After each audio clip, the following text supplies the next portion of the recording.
Hello everyone, আমি প্রিয়াঙ্কা দে ট্যারোটিরা। আজকে যে টপিকটা নিয়ে কথা বলবো সেটা হচ্ছে পজিটিভ মানুষ আর নেগেটিভ মানুষ।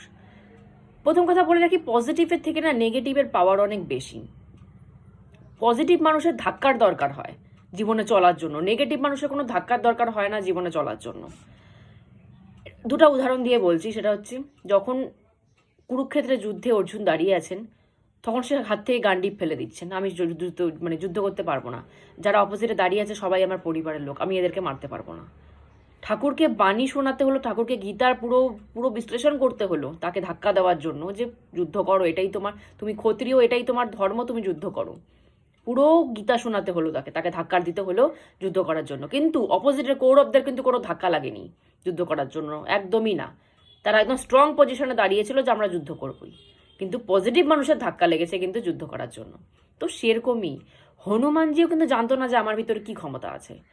সে যখন শ্রীরামচন্দ্রের সাথে সংস্পর্শে এলেন, যখন রামচন্দ্র তাকে ধাক্কা মারলেন যে তোমার ভিতরে কি কি ক্ষমতা আছে, চেনো নিজেকে, জানো নিজেকে তুমি, তখন সে বুঝলেন যে আমি কি কি করতে পারবো। তো সেরকমই পজিটিভ মানুষের না জীবনে চলার পথে ধাক্কার প্রয়োজন হয়, নেগেটিভ মানুষের কোনো ধাক্কার প্রয়োজন হয় না। সে একদম অটল থাকে, নেগেটিভিটির মধ্যে এতটা পাওয়ার থাকে, সে একদম অটল থাকে যে আমি এটাই করব, এই নেগেটিভ কাজটাই আমি করব।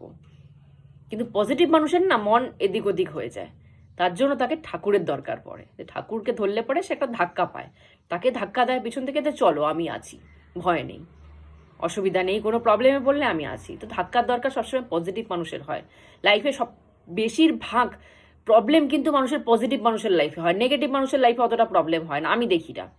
যারা বিশেষ করে খুবই পজিটিভ, বিশেষ করে সাধনার লাইন, যারা সাধক, যারা মেডিটেশন করে, সাধক বলে নিজেকে, তাদের লাইফে তো আরও বেশি প্রবলেম, খুব প্রবলেম হয় তাদের লাইফে। তো নেগেটিভ মানুষের লাইফে অত প্রবলেম হয় না যতটা পজিটিভ মানুষের লাইফে কিন্তু অতটা প্রবলেম হয়। কিন্তু প্রবলেমের মধ্যেও শান্তি আছে। কেন? যত প্রবলেম তত ঠাকুর কাছে থাকবে। আমার লাইফে কোনো প্রবলেম নেই, ঠাকুরও আমার সাথে থাকবে না। আমার লাইফে প্রবলেম আছে, তখনই আমি তার কাছে দৌড়াবো, তাকে ধরতে যাব।